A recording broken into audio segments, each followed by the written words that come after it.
না আমাদের কোনো রাগারাগি নাই। মুসলিমরা আমাদের গরু কিনছে না ওনার জন্য, শুভেন্দু অধিকারীর জন্য। উনি মানে মুসলিমরা ভয় পেয়ে গেছে। আমাদের গরু বিক্রি করতে দিতে হবে। আসসালামু আলাইকুম।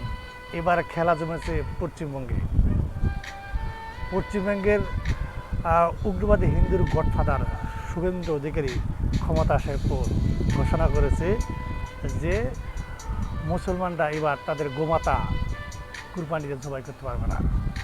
এই কথা শুনে মুসলমানরা গরু কিনা বন্ধ করে দিয়েছে। এর প্রেক্ষিতে পশ্চিমবঙ্গের হাজার হাজার হিন্দুরা কান্নাকাটি করছে। কেন কান্নাকাটি করছে? কারণ তারা কুরবানি ঈদ উপলক্ষে লক্ষ লক্ষ টাকা খরচ করে গরু পালন করেছে। সেগুলা বিক্রি করবে, সেগুলা বিক্রি করে তাদের পরিবার চালাবে, ছেলেমেয়েদের লেখাপড়া চালাবে। কিন্তু এই উগ্রবাদীর গডফাদার শুভেন্দু অধিকারী ঘোষণার পর কেউ এগুলো কিনছে না।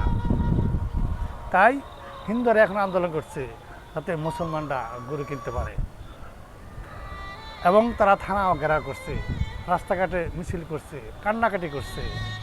আসলে ভাই, এই উগ্রবাদী সব জায়গায় খানে না। উগ্রবাদী মানে একজনকে ক্ষতি করতে চাইলে সেই ক্ষতি নিজের গায়ে পড়ে।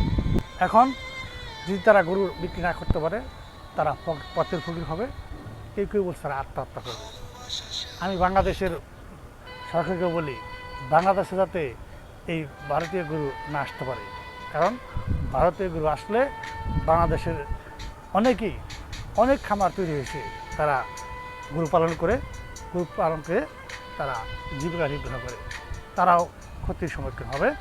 তাই ভারতীয় গরু যাতে আমার দেশে না আসতে পারে সেদিকে সতর্ক রাখতে হবে।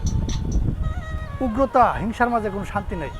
শান্তি বিরাজ করে একে অপরের সহযোগিতায়, ভালোবাসা, একে অপরের সুখ দুঃখ শেয়ার করা। তাই এই মহাদেশে যুগ যুগ ধরে হিন্দু মুসলমানরা যে একে অপরের সম্প্রীতি ভালোবাসা নিয়ে বসবাস করছে, এই ভালোবাসা যাতে বিনষ্ট না হয় সেই উভয় দেশকেই সতর্ক থাকতে হবে। আসুন আমরা উগ্রতা ভুলে গিয়ে একে অপরের সুখের দিকে পাশে থাকি, সুন্দর শান্তিময় দেশ করি। ধন্যবাদ সকলকে।